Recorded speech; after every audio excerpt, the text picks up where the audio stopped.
चलो बच्चों question number 8 question number 8 start करते हैं हम लोग। तो सबसे पहले है ना आप लोगों को एडजस्टमेंट जो दिया एडजस्टमेंट ठीक करना है। ठीक है, पहला स्टेप आपको एडजस्टमेंट में जिसके बारे में आपको इंफॉर्मेशन दिया वो ठीक कर लेना है। तो सबसे पहले है provide 6% provide depreciation on machinery and 20% on furniture. तो दोनों कहीं पे आपको दिख रहा होगा, मशीन पे नंबर 1 और फर्नीचर पे भी number 1। Second return of 500 from the debtors as bad debts. कहीं देखो डेटर्स दिख रहा होगा आपको, डेबिट साइड में डेटर्स है, उस पर टिक करो नंबर 2। उसके बाद एनुअल सैलरी, उसको आप राउंड ले लो। Annual salary of ₹5,000 and 4,000 payable to Brahma और विष्णु। ब्रह्मा और विष्णु की सैलरी जो है ना वो आपको ट्रायल बैलेंस में नहीं दिया हुआ है, इसलिए वहीं पे टिक कर लो। Number 4 commission of ₹500 is receivable. Credit side में देखो आपको कमीशन दिख रहा होगा, उस पर टिक करो number 4 adjustment. And outstanding salary, salary दिख रही है आपको, डेबिट साइड में सैलरी दिख रहा है आपको। ये बेटा डेबिट साइड में सैलरी होगी आपको कितनी, उस पर टिक करो नंबर 5। ओके, पहला स्टेप आपको एडजस्टमेंट टिक कर लेने जिससे जो है, उसके बाद आपको स्टार्ट कर देना। जहां से आपको अकाउंट्स दिखते हैं वहीं से आपको स्टार्ट करना है, बराबर। बहुत सारे लोग अलग अलग तरीके से करते हैं, लेकिन जो मैं तरीके से बताऊंगा आपको उसी तरीके से करना पड़ेगा और आपके लिए बहुत अच्छा भी रहेगा। तो 2 पार्टनर्स है, सबसे पहले उनका क्या दिया हुआ है, ड्रॉविंग्स। ड्रॉविंग्स आता है कैपिटल अकाउंट के डेबिट में। ओके, कोई डेट नहीं है तो इसका मतलब पहली तारीख को इसने ड्रॉइंग किया होगा 1/4/16 को। ओके, क्या लिखेंगे 1/4/16 टू ड्रॉविंग्स।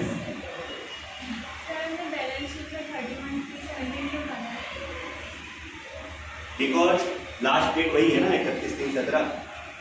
लास्ट डेट जिस डेट को हम लोग फाइनल अकाउंट तैयार करें ना उसी डेट का यहाँ पे आएगा, बराबर। चलो तो ड्रॉइंग कितना है, फर्स्ट का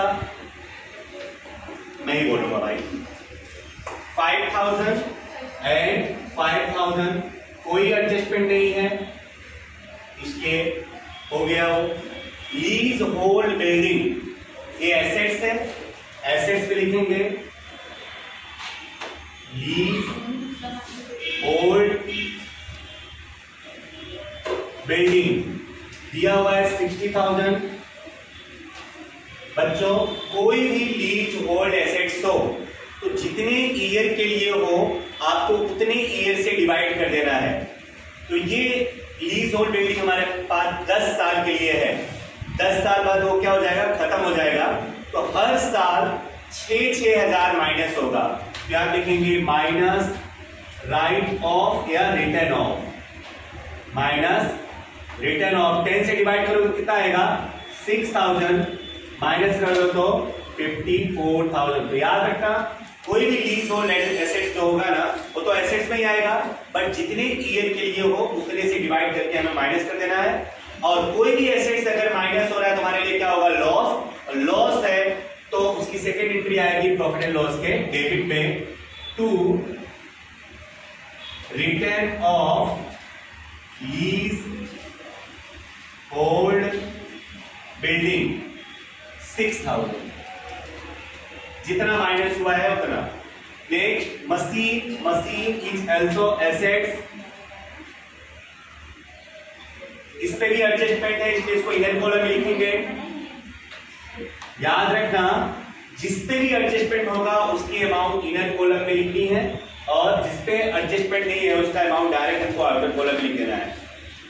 तो मशीन है 50,000 और उस पे डेप्रिसिएशन कितना परसेंट बोला है, 6%, माइनस DET 6% करोगे तो आएगा 3,000 और माइनस करोगे तो 47,000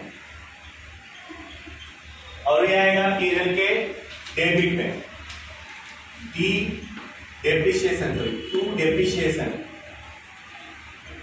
to DET on machine, to to DP on machine 3000। Next, discount allowed, ये लॉस है, एक्सपेंस है, इसलिए P&L की डेबिट पाएगा, कोई एडजस्टमेंट नहीं है।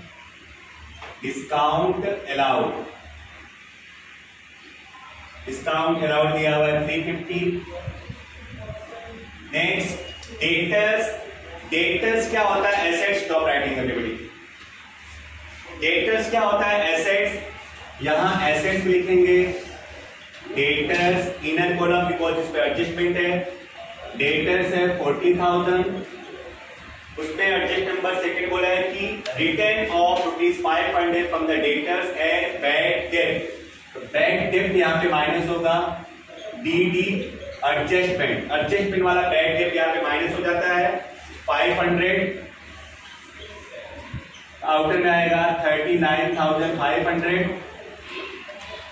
और ये आएगा P&L की डेबिट। जैसे ही वहां पे माइनस हो वैसे ही आपको P&L की डेबिट आना है और बैड डेट का पूरा फॉर्मेट आपको बोलना है। बैड डेट में पहले लिखते हैं बैड डेट ट्रायल बैलेंस का, फिर बैड डेट एडजस्टमेंट का, फिर बैड डेट रिजर्व एडजस्टमेंट का, तीनों को जोड़ करके उसमें से bad debt reserve trial balance वाला माइनस करते हैं। लेकिन बच्चों इस क्वेश्चन में ये सारी चीजें दी नहीं गई हैं, सिर्फ दो ही चीज दिया है, एक बैड डेट ट्रायल बैलेंस का और बैड डेट एडजस्टमेंट का। मतलब इन दोनों को सिर्फ जोड़ना ही है तुमको, बराबर। इसलिए मैं पूरा फॉर्मेट नहीं लिख रहा हूं। मैं यहां लिखूंगा to bad debt to BD trial balance का।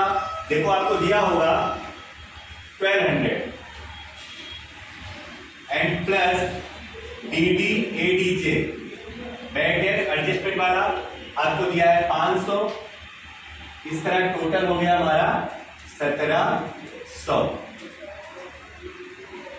नेक्स्ट, कैरीज आउटवर्ड, ये हमारा एक्सपेंस है तो P&L की डेबिट पाएगा। To carriage outward, carriage outward दिया है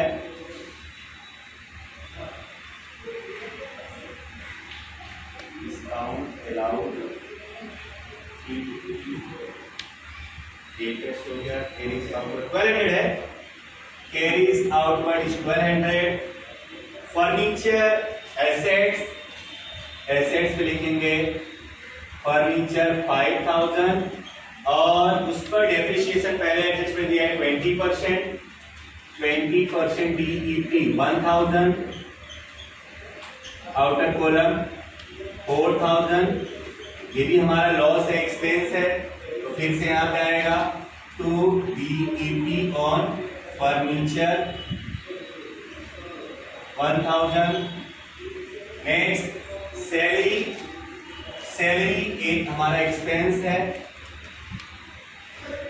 सैलरी दिया हुआ है 7500 और उस पर एडजस्टमेंट है नंबर 5 आउटस्टैंडिंग सैलरी। कोई भी एक्सपेंस अगर आउटस्टैंडिंग हो या अनपेड हो ना तो उसको उस एक्सपेंस पे क्या कर देंगे, ऐड कर देंगे। कोई भी एक्सपेंस अगर आउटस्टैंडिंग है तो अनपेड है उसमें क्या करेंगे, प्लस कर देंगे, रिलेटेड एक्सपेंस में प्लस।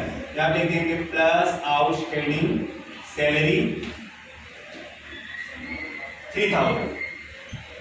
तो सैलरी टोटल हो जाएगा 10,500 और कोई भी आउटस्टैंडिंग एक्सपेंस हो तुम्हारी लायबिलिटी होती है, सेकंड एंट्री आएगी, वो बैलेंस शीट में 4 लाइन छोड़ करके लिखने का, ऊपर कैपिटल कर लिखा होता है।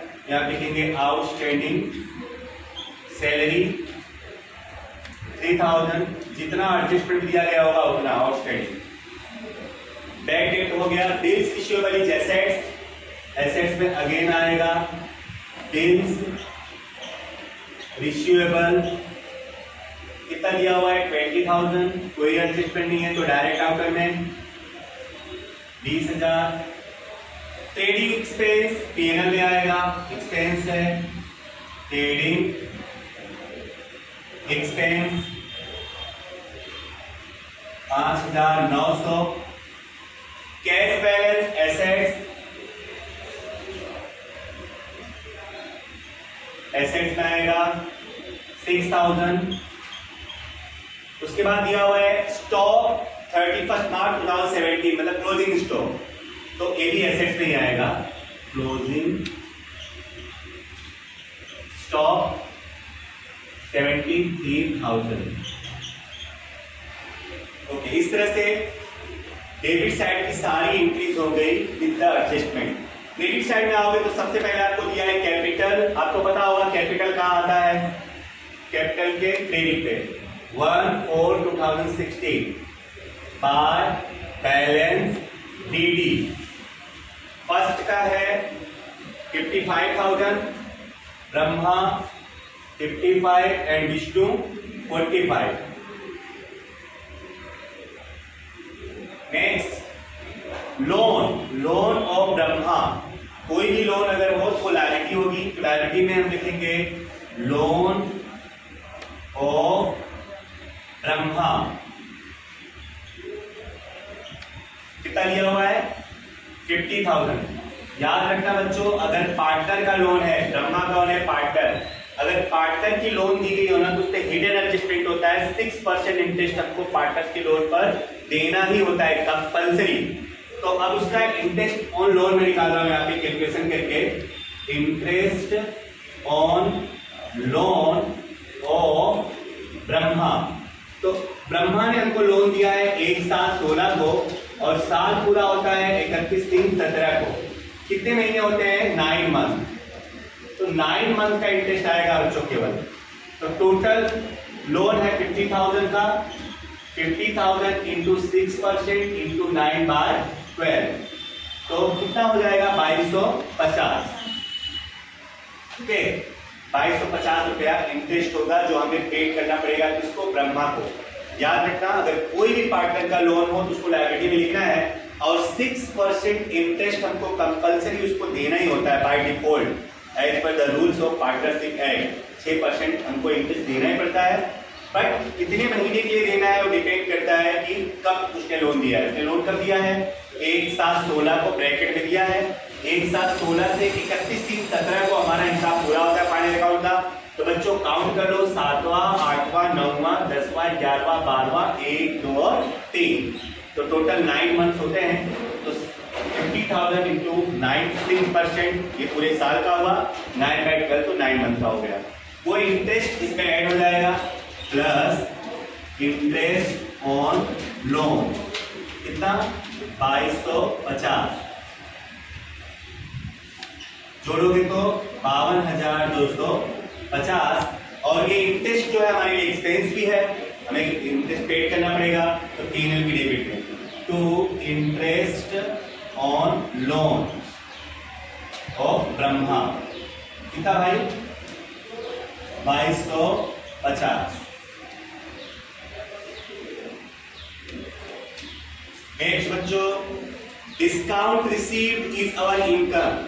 डिस्काउंट रिसीव्ड, कोई भी इनकम रिसीव्ड हुई हो तो हमारी इनकम है और क्रेडिट में आएगा। एक लाइन छोड़ करके, क्योंकि ऊपर पहले इनको ग्रॉस प्रॉफिट लिखना होता है, यहां लिखेंगे by discount received.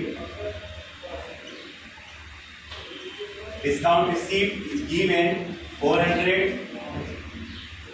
Next, creditors are liability, कोई एडजस्टमेंट नहीं है तो डायरेक्ट आउटर में 25,000।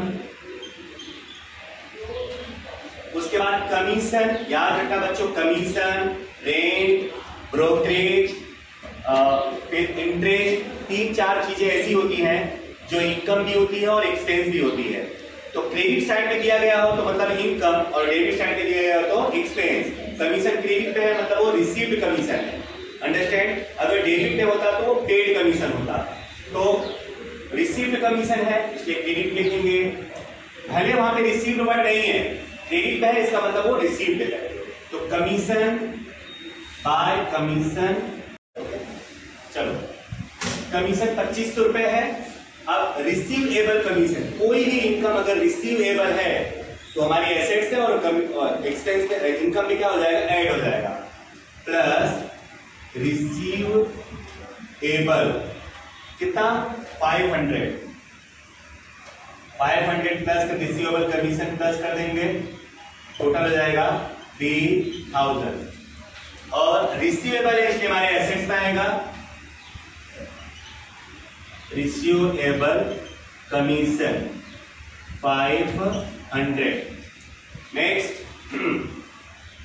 बिल्स पेबल लायबिलिटी है, इसलिए लायबिलिटी में आ जाएगा और कोई एडजस्टमेंट नहीं है इस पे। Direct outer column bills payable 5000 and last पे आपको दिया हुआ है trading account. Trading account is gross profit, तो पीएनएल के क्रेडिट आएगा बार gross profit GP. Gross profit 97250। तो इस तरह से ट्रायल बैलेंस की सारी एंट्रीज हो गई। अब एडजस्टमेंट में जो एडजस्टमेंट बाकी होगा उसको हम करेंगे। पहला एडजस्टमेंट हो गया था, दूसरा भी हो गया था, तीसरा annual salary of ₹5,000 and 4,000 payable to Brahma and Vishnu respectively. तो पार्टनर्स को सैलरी पेड करनी है, तो ये पीएनएल एप्रो की डेबिट में आएगा। मैं आपको पहले बताया कि अगर पार्टनर्स को कोई एक्सपेंस पेड करना है तो पीएनएल एप्रो की डेबिट में क्या आप लिखेंगे to salary Brahma and Vishnu. Brahma को 5,000 पेड करना है एंड विष्णु को 4,000, टोटल 9,000। और याद रखना पार्टनर्स की सैलरी है तो पार्टनर की इनकम भी है ये, तो पार्टनर्स के कैपिटल के क्रेडिट पे भी आएगा। यहाँ डेबिट में तो यहाँ पे क्रेडिट में। याद रखना एक चीज आप लोग हमेशा कि जब भी डेट आप लिखोगे तो ये ड्रॉइंग और कैपिटल इनका डेट अलग अलग हो सकता है, बाकी के और इनके अलावा के जो कुछ भी लिखोगे सब में लास्ट डेट आएगा 31 मार्च 2017। जो भी वहां पे रहेगा वही सब में आएगा। तो मैं सैलरी लिखने जा रहा हूं तो 31/3/17 ही आएगा बार सैलरी। पहले वाले में 5,000 और दूसरे वाले में 4,000। इस तरह से बच्चों सारे एडजस्टमेंट कंप्लीट हो गए हमारे, ठीक है।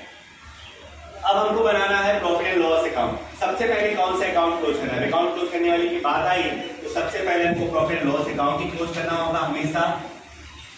अब अगर आप टोटल करो तो क्रेडिट साइड का टोटल इस पे ज्यादा है, टोटल किया तो क्रेडिट साइड का टोटल करेंगे 97,250, 400 एंड 3,000 इक्वल टू 1,06,50। इधर भी आएगा 1,06,50 गए, इसको बोलेंगे to net profit. Net profit आपको डेबिट वाले में से क्रेडिट वाले में से डेबिट वाले को सबको माइनस कर देना है। 1,06,650 आया, उसमें से माइनस करना आपको 6,000 minus 3,000 minus 350 minus 1,700 minus 1,200 minus 1,000 minus 10,500 minus 5,900 and minus 2,250 equal to 68,750। This is our net profit. और नेट प्रॉफिट आएगा पीएनएल एप्रो के क्रेडिट में बार नेट प्रॉफिट 68,750। अब पीएनएल एप्रो क्लोज करेंगे तो क्रेडिट साइड का टोटल ज्यादा है 68,750, इधर भी 68,750। गैप आएगा यहाँ पर 9,000 माइनस कर दो उसमें से 59,750। और ये जो प्रॉफिट आएगा इसको बोलेंगे to divisible profit. Divisible profit, divisible profit partners के बीच में उनके पीएनएल की रेशियो में बांट देंगे। इस क्वेश्चन में पीएनएल रेशियो नहीं दिया हुआ तो इक्वल रेशियो में डिवाइड कर देंगे।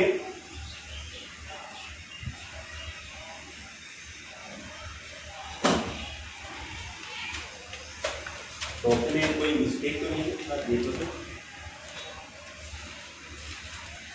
900 ओके। और ये जो डिविजिबल प्रॉफिट है पार्टनर्स की प्रॉफिट है तो पार्टनर्स के कैपिटल के क्रेडिट पे, वैसे भी जो चीज यहाँ डेबिट में आएगा वो सब पार्टनर्स कैपिटल के क्रेडिट पे ही आएगा। यहाँ पे लिखेंगे, अब मैंने जैसा आपको बता दिया डेट में कभी कंफ्यूज मत होना, उन दोनों के अलावा सारे डेट्स आपको 31 मार्च को ही आएंगे। तो यहाँ लिखेंगे 31 मार्च 2017 बार डिविजिबल प्रॉफिट। फर्स्ट का है 35,850 एंड सेकेंड वाले का 29,300। चलो ऐड करो, ब्रह्मा का टोटल बोलो 95,850। एंड विष्णु 72,900। डेबिट में भी आएगा 95,850 एंड 72,900। गैर फर्स्ट का 90,850 एंड सेकेंड का 7,900 माइनस 4,000 इक्वल टू 6,899। सेकेंड कितना आएगा इसका गैप? 67,900। ओके, ये हमारा क्लोजिंग कैपिटल है 31 मार्च 2017 बार बैलेंस CD, और ये कैपिटल आ जाएगा यहां पर कैपिटल ब्रह्मा एंड विष्णु। तो 90,850 एंड 67,900 टोटल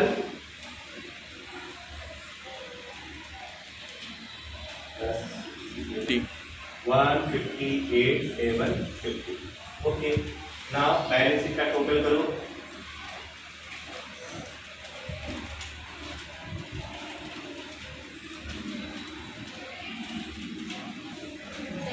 टू 444,000।